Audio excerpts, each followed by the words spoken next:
In 2004, a devastating tsunami struck Southeast Asia, destroying everything in its path. Let's uncover the true story of a family that found themselves at the epicenter of this catastrophe. Henry and Maria, a married couple, travel to Thailand on vacation with their sons, Lucas, Thomas, and Simon. When the plane hits a patch of turbulence, the main characters get a little nervous, but eventually they land safely at the airport. The family checks into a luxurious hotel and admires the stunning view from their room. They change into lighter clothes, have dinner on the terrace, and release Chinese lanterns into the sky. The protagonists look truly happy and soon drift off to sleep. The protagonists celebrate Christmas together. Henry and Maria wake their sons and give them presents. They spend the day relaxing on the beach, diving, and exploring the underwater world with fascination. A new day begins. The boys are playing table tennis while Henry and Maria relax on sun loungers. Soon, Henry jumps into the pool to join his younger sons. Everything seems perfect, but then Maria notices the wind picking up. A page flies out of her book. The woman walks over to retrieve it and feels the ground trembling beneath her feet. People near the pool begin to notice it too. Birds swirl nervously in the sky. Henry grabs Thomas and Simon tightly by the hand. Moments later, a massive wave crashes onto the beach, wiping out everything in its path. Henry grabs the younger boys, and in that very instant, they are swept away by the wave. Lucas manages to jump into the pool, while Maria freezes in horror. We see that the woman has survived. She manages to resurface and grab hold of the thick trunk of a tree. Her body is covered in cuts and bruises. The once idyllic island has been transformed into a vast, murky swamp. Maria spots Lucas in the water and throws herself toward him. The current is fierce, and the woman injures herself further on sharp branches and debris floating all around. Lucas clings to a piece of wreckage, but soon releases it and swims after his mother. The raging waters make it nearly impossible for them to reach each other. The flood continues to rise, destroying everything in its path. Lucas grabs hold of another structure and calls out for his mother. Moments later, Maria appears beside him. They finally embrace each other. Despite her serious injuries, Maria knows she must survive to save her son. Lucas notices the wounds on his mother's body and realizes just how badly she's hurt. He trembles with fear. They push their way through tangled bushes and spot a tall tree in the distance. Maria tries to bandage her wounds using pieces of clothing when she hears the distant cry of a baby.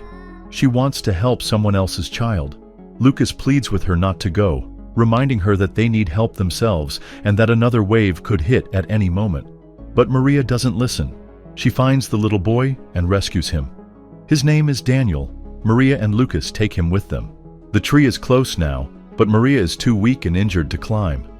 Lucas gathers all his strength to help her up. They finally reach safety in the branches, but Maria desperately needs medical attention. Without treatment, she won't survive for long. Lucas finds a can of soda and offers it to his mother. She takes a sip and then shares it with little Daniel. In a silent gesture of gratitude, the boy strokes her hair and hands. The world around them looks like the aftermath of the apocalypse. In many ways, it is. The characters lie in the branches of the tree, trying to get some rest. Lucas sees that his mother's condition is getting worse. The boy notices a group of local men nearby and begs them for help. The men carefully bring Maria down from the tree and carry her to their shelter. The woman screams in pain and nearly loses consciousness, but she keeps fighting for her life. Maria is brought to a camp run by local villagers. They dress her wounds and help her change into clean clothes.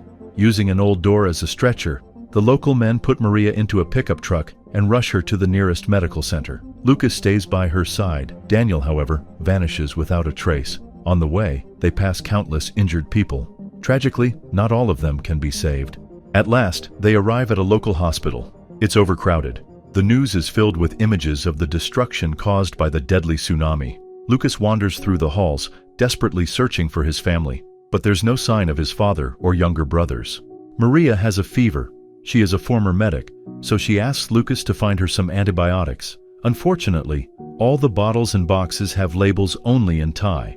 A doctor appears and gives her some kind of injection. He cuts her clothing and sees that there are too many wounds. Maria asks Lucas what color her leg is. It's red, not black, which is a good sign. Her son urges her to eat, as she needs strength. The woman tries to communicate with her neighbors in the ward, but most people are in shock. One of the women begins to feel nauseous. The same happens to Maria. The thing is that a clump of seaweed has ended up in her stomach. Maria's condition worsens by the minute. She asks Lucas to help people in any way he can. The boy makes a list of missing persons and helps others find their loved ones. In one of the wards, he finds a boy from Sweden whose father is searching for him. Thanks to Lucas, they manage to reunite. It is an immense happiness.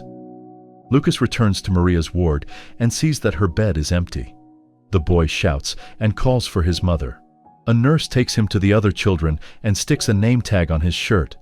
All the kids in the tent have similar tags. This means they have no living relatives left. But in Lucas's case, this is not true. Henry and his younger sons have survived. The man calls for Maria and Lucas, but no one responds. Survivors are asked to climb onto the hotel roof and wait for help. Henry is also injured, but not as seriously as Maria. He admits to Thomas that he can't leave until he finds Maria and Lucas. The man intends to send the children to a safe place and keep looking for his wife and son. When an evacuation transport arrives, he puts Thomas and Simon in one of the cars and asks his acquaintances to look after them while he continues the search. Unfortunately, all his efforts are futile. The exhausted Henry is taken to one of the rescue centers. Many people who have suffered from the tsunami are taken to this place. One of the men admits in tears that he has lost his wife and daughter. Henry tells his story too. He managed to save his younger sons, but his wife and oldest son have disappeared without a trace. Henry gets a phone and calls his father. The man sobs and admits that he can't find Maria and Lucas.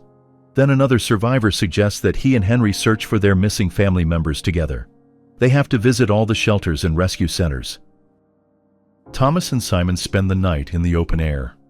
Luckily, there are adults around them, and the boys are not so scared. Lucas has the hardest time all alone. Suddenly, a nurse calls out to him. He is shown a woman's jewelry and a watch and asked if he recognizes the items. The boy is terribly worried, so he can't remember whose belongings these are. Lucas is taken back to the hospital. It turns out that Maria is lying in one of the rooms with an oxygen mask on her face. She is very sick, but she is alive. The nurse explains to Lucas that they accidentally mixed up their patient's medical records in the turmoil and thought his mother had died. Maria underwent surgery, but she had lost too much blood. Meanwhile, Henry continues his search. He has to examine hundreds of bodies, but Maria and Lucas are not among them. After visiting several rescue centers, Henry discovers that Simon and Thomas have been taken away from his friends and moved with the other children to an unknown destination. Lucas spends hours by his mother's hospital bed. Suddenly, he notices Daniel, the same little boy they rescued right after the tsunami. Lucas sees that the boy has found his father. He's genuinely happy for Daniel, but at the same time, he can't help but feel a little envious, as he wishes he could be in his father's arms right now too. Maria asks Lucas again what color her leg is. The boy tells her it's red, but in truth, her leg has turned black. Henry arrives at yet another hospital. He is given 5 minutes to search for his family. Maria asks Lucas to bring her some water. The boy runs through the hospital, unaware that his father is there too.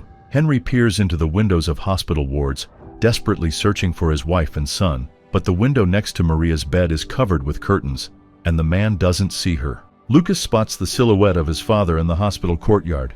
He tries to catch up to him but doesn't make it in time. Meanwhile, the vehicle carrying Simon and Thomas stops near the very same hospital so the boys can use the restroom. Henry gets into the back of his pickup truck. The boys return to their own vehicle. Lucas walks outside and shouts loudly, "Dad!" Simon and Thomas hear his voice, jump out of the car, and run toward him. At last, the brothers are together again. Henry hears Lucas's cries too. He runs toward his sons and hugs them tightly. Lucas leads his father to his mother. Maria can barely recognize her husband and younger sons. She thinks she's died and gone to heaven. Henry removes her oxygen mask and kisses her. Maria is taken into surgery for another operation.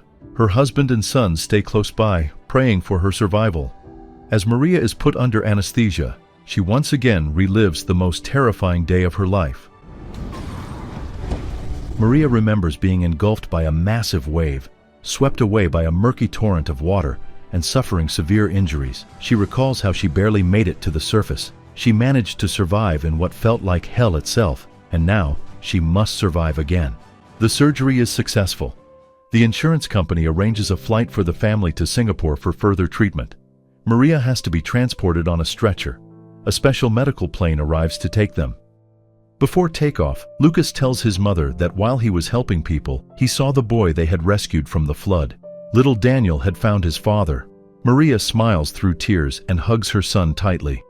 The family buckles up for the flight. Lucas notices the name tag still stuck to his shirt. We see someone else's name written on Maria's arm. That's why the hospital staff told Lucas that his mother had died. The plane takes off. The protagonist survived. We learn that in 2004, the tsunami claimed the lives of more than 200,000 people.